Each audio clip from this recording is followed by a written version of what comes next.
now to Will McClay, Dallas Cowboys personnel executive. Will, it's Alex Marvez, and I think you know my co-host. How are you tonight? I'm great. Honored to be in the presence of such greatness. Hi, Will. How you doing? Congratulations on your draft. Thank you. I thought you did a great job. Were you a little scared when there was a trade about 2 spots ahead of you? I forget who was a trade. Who was the trading teams? Who traded? Right? It was Buffalo who traded up to number 16. Okay. And they were looking for a linebacker. They got Tremaine Edmonds. Yeah. And then you're crossing your fingers, Leighton Vander Esch. Coming through, we had some guys that we liked, and we had our eyes set on Leighton because he had exhibited all the characteristics we're looking for in our defense, and he's a good football player. And when you're in that round at that point in time with good football players sliding and all of the quarterbacks that win, you just never know.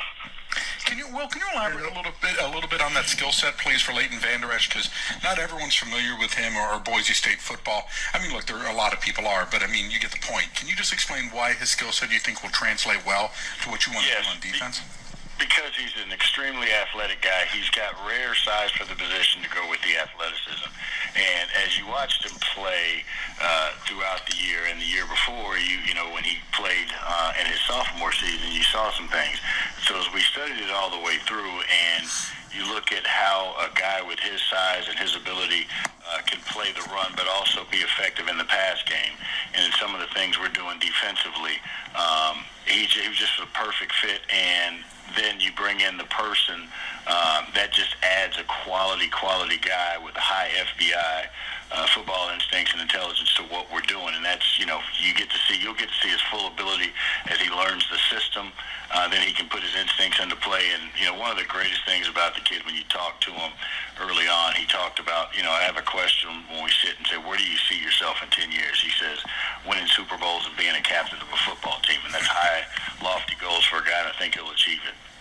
On Wednesday, and Alex was with me, I pointed him out to your Mr. Jones's daughter, and I said, there is going to be your first choice. And she said that. She was sitting next to me in the draft. She said, Gil said something about this linebacker here, and as we were sitting there preparing for the draft. She told me to start calling you Gil Nostradamus for a reason. I don't know. Well, I love guys at Boise State. When you look at his background, I mean, this guy, I know it was very poor football. They probably couldn't beat Highland Park High School or anything like that in high school, but he played 8-man football, and the guy, threw 25 touchdown passes and 1 interception, scored 50 touchdowns running, had 180 tackles and 6 interceptions, and then, ran what he did and jumped what he did and did all those things. And, I just think that when you see him and talk to him, there's a lot more that there's there to be developed, simply because, he's new to football, so to speak. But that's good. We're only scratching the surface with him. Exactly right. And, today is... of the kid. I mean, it's unbelievable. Today is so important for some linebackers that cover in the passing game, and I think he can cover anybody in the passing game. And you're absolutely right. I think he also has length to cover tight ends. A big thing that's in our division is athletic tight ends who can run and all those things. So we have weapons to potentially match up with those, as well as be him learn from Sean Lee and the great Rod Marinelli and all the things. What a great opportunity for a young guy in this defense to learn right away from some of the best to ever do it. Talk with Will McClay, Dallas Cowboys personnel executive on Sirius XM NFL Radio. I have one quick question, Gil, and I'll throw it back to you. On Leighton, he bulked up to about 256 pounds for the NFL scouting combine. He said it didn't slow him down, but 256 is not your traditional Mike linebacker. He played at 240 in college. What's an ideal weight in the Cowboys' mind for Leighton Vander Esch?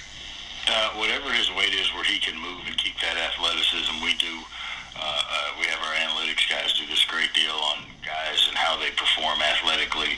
And the scouts, we ask the scouts to say, does that match with what you see on the field? Because there's guys that can go in the combine and win the underwear Olympics, but can they play football? Well, all of those traits that stand out on the field as well. So as long as he can move that way,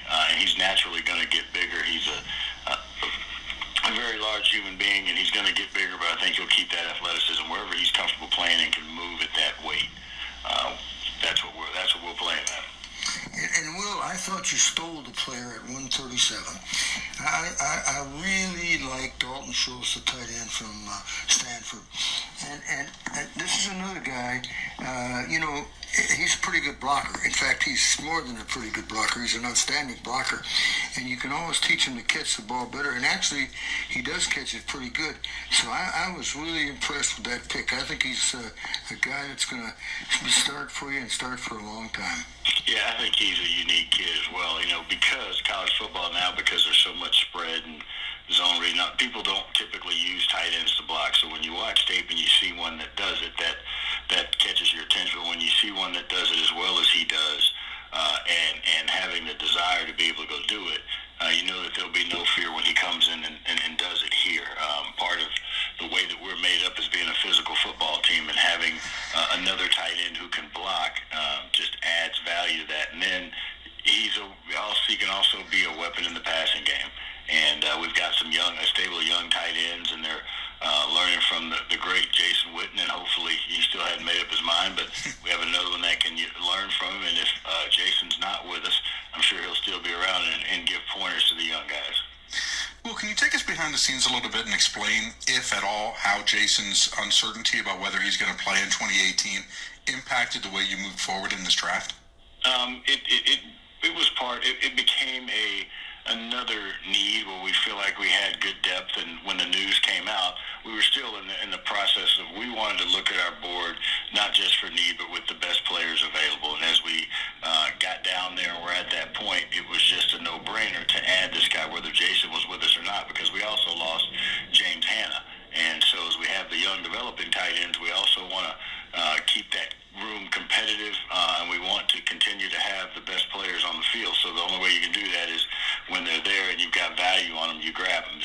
We try and build our board as if we have no one on our team, and look at it that way, and then that way we can come to the right conclusion of getting the right player at the right value.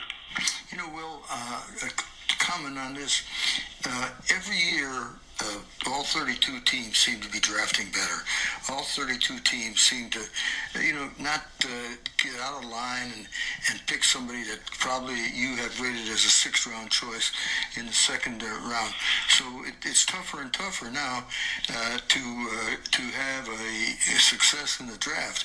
But I think when you look at your choices, every one of them, you got 9 choices, I think, and I looked at them, and I think every one of them can be a member of your football team in 2018. You can't ask for anything more than that.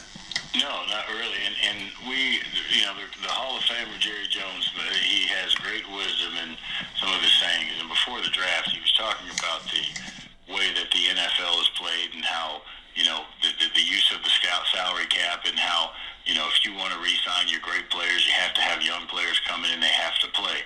And with that if you look at your board and you look at players and you value them the right way, and then you understand the system that you're fitting them in, we want to hopefully find players that you can plug in and play, and they can be developmental depth players now, and in a year or two become those players that will help us get to where we want to be. And again, it's just finding those guys that all fit at key positions at the right time. And I think we have gone through the draft looking at where our needs are and where the strength of the draft and the weakness of the draft is, and our scouts do a great job of that. Our coaches come in and we battle it out, and then we find the value for the guy. And once we put that board up, we have an opportunity to pick players. We're not going at position of need, but things fall the way that seem to fall the way that we want them to here recently, because we do a good job of analyzing the draft and where the strength is, and being able to hopefully make picks in the right way. And I thought you signed 17 free agents at my last count, and I thought that was a great, really some good free agents in there. Yeah, I think we got some good free agents because, as a college free agent, everybody hopes to get drafted, but as you're an undrafted player, you get to pick an opportunity to play somewhere that can best use your skill set. And we've been, ever since the days of the great Gil Brandt, the Cowboys have always been good at finding these undrafted free agents that come in and compete and make your team. So what we're trying to do is build a competitive team. That's what Jason talks about to the team, is fight, and what we're trying to put together. And the more competition you have, the better everybody gets.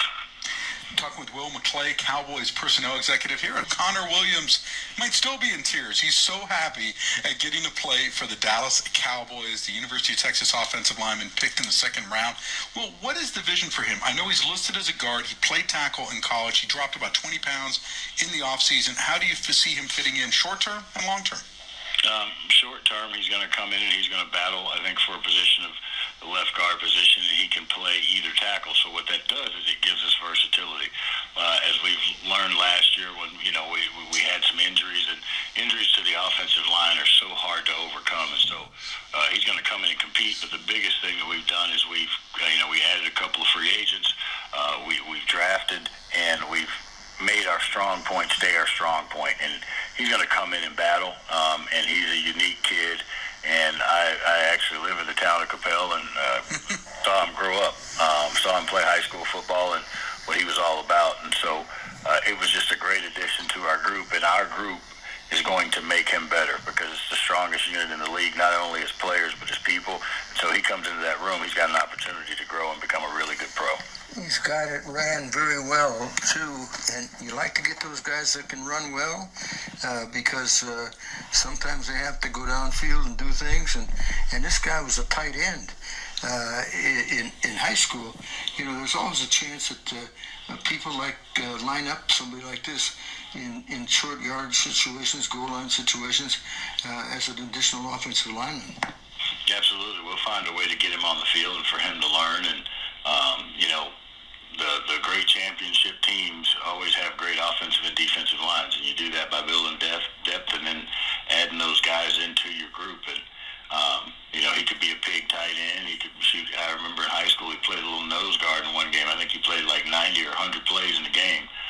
Played nose guard and tackle, and he had some defensive impact. So if we need some there, we might have to call on his reserves and put him over there. I know he'll do it.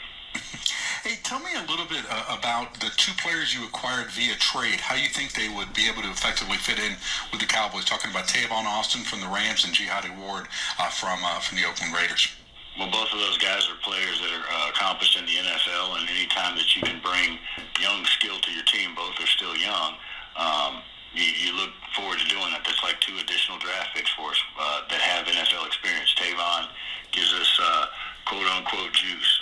We have a unique way of looking at how we're going to use him and his juice, but he's an explosive player, and the more explosive players you have, the more explosive plays you can get. That's what this league has become, an explosive play game. And then in order to stop those explosive plays, you got to have somebody to get after him. And Jihad's a guy that we coached in the Senior Bowl. Coach Marinelli had some affinity for because he's a big athlete, so you throw that into the mix of what we have. And boy, we play defense where we've got everybody playing 100 miles an hour all the time. You got to have 7 or 8 defensive linemen up for the game that will run and play hard all day.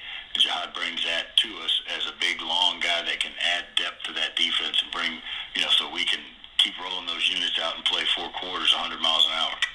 He was a high school tight end, wide receiver, and he's got an unbelievable story. Yes. We thought that, I shouldn't say, we thought he was good enough to bring to the draft, and the school told him if he missed some classes, they weren't going to let him graduate. But he's got a great story, and I think he'll be an outstanding defensive tackle. I think he will too. I think just, when you get to, one of Coach Marinelli's things when he talked to us as a group was like to check up under the hood. And when you check up under the hood, you find out that this guy's got all the right stuff.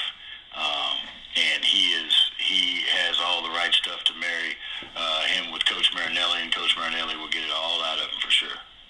Well, before we let you run, as you know, your 4th-round pick, Dorrance Armstrong, announced by the Godfather, Gil Brandt, at the draft at AT&T Stadium. Did Gil have any input into this pick? He's not telling me. Did he tell you this is the guy he was going to take? Did the card change? What should we know behind the scenes here, Will? Well, we let the great Nostradamus, Gil Brandt, he knows great football players. He knows where they're from, and what a perfect guy for him to introduce is a kid who plays as hard as they did back in the day. And I know that Gil would have found some promise in him if he was evaluating him for the Cowboys. And I think there is a little bit of magic in that because we really like the player, the way that he plays. He played at a school that didn't have a great deal of success. He sacrificed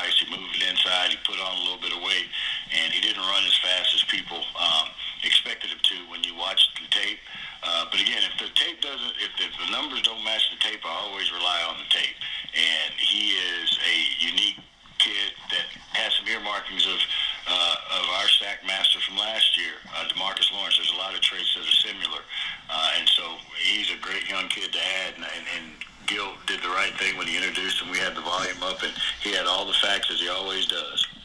Well, let me say this about him. 10 sacks in 2016 is not bad. And 20 tackles for loss. And boy, when you're on a team like Kansas, you feel sorry for him. And he's a local guy from Texas. Yes, and I had an affinity to him because I went to Rice, and we didn't win very many games either. We had to play hard all the time. Hey, well, hopefully this is one of the pieces that will help get the Dallas Cowboys back into the postseason. Will, thank you so much for joining us. Really appreciate the time helping us get my first post-draft show with Gil off to a great start. Thank you. Thank you, guys. Thanks, Will. Bye-bye. Excellent stuff from Will McClay. Gil, come back and talk a little bit of Cowboys. Get ready for Bob Quinn joining us, Detroit Lions GM, 7:45 Eastern Time.